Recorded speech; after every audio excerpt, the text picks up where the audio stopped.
the Mustang to win. Who knows that it might not?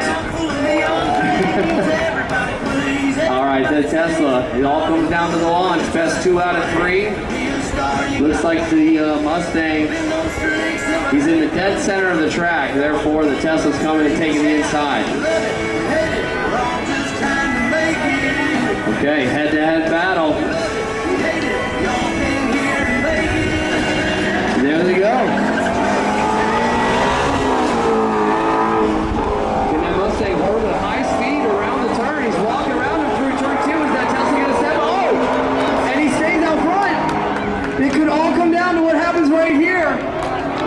And he keeps it out front. Yes! Yes!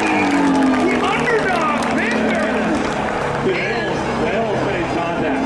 Yes, they did. That was close. A little bit of contact. Can I get a hell yeah, brother, on 3? 1, 2, 3! God, you guys are the best freaking people in the business. Okay, for all the marbles.